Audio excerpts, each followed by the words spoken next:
Good day everyone! This is your mom Shimpay na nagsasabing always smile. So, nagtrending man tong sisig na talong, mao dayon to amo ang gisud-an gabi. O niya, ako ang gainan si Mira nga naman may event para sa Nutrition Month at na isa ka sa mag-participate sa pagluto. So, mas maayo nga karon pa lang daan mag-practice na kadiri sa balay. O di ba? Naglisod na siya slice din kay habol man ni among kutsilyo. Wala man gud kayo nako ni siya ginagamit.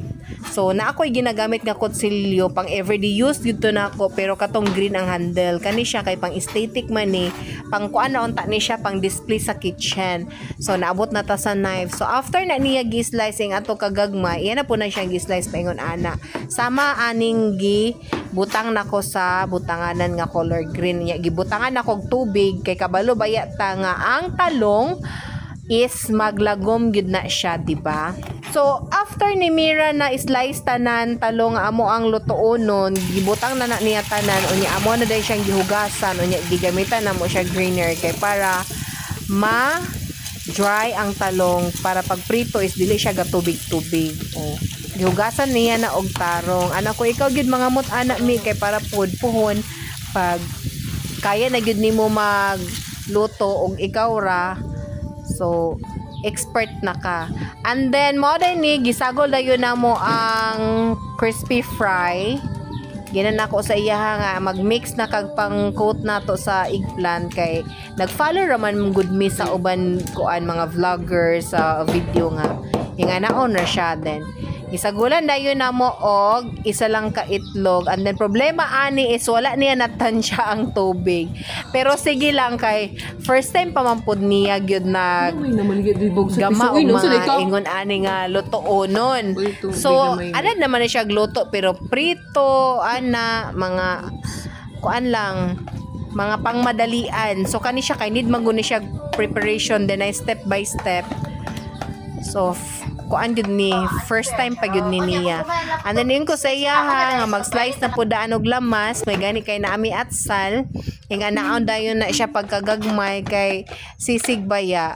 So first time pud namo ni nag-prepare diri sa balay kay actually kanang sisig nga katong karni gud bitaw gagamiton katong tenga sa baboy. Wala gud kusukad adto nakahimo pa. Nga ana din ko sa iya nga ingana pag slice sa bombay, ginagmay. Ay lang kaayo pod gagmaya kay para pod makita pod ang iyang pagka color. O lantawa ang iyang naong action nagdaot kay kabalo man siya nga halang na once na mag-slice na siya og bombay.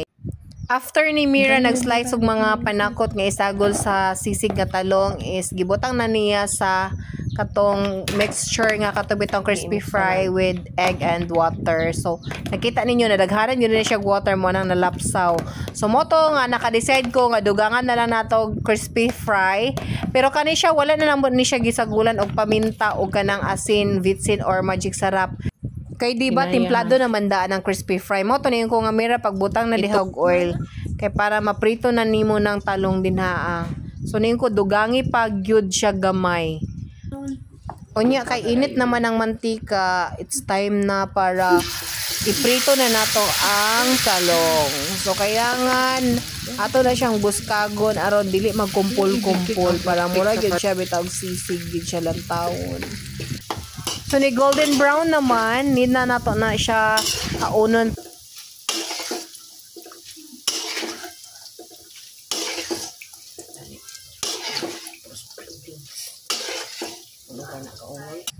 So naluto naman ang mo siya tanan, amo na dahil nang isagol din ang mga lamas, mga palamuti para colorful lang ato ang sisig na talong. Niyon ko Mira ikaw na pag-mix.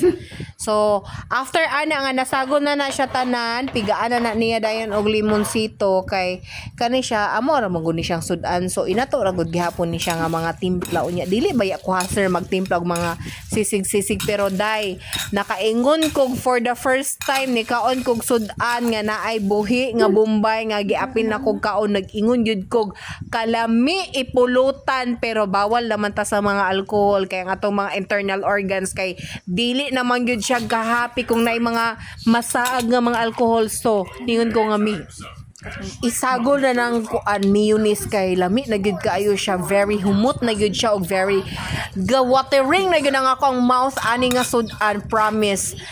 So more to siya guys. Thank you for watching.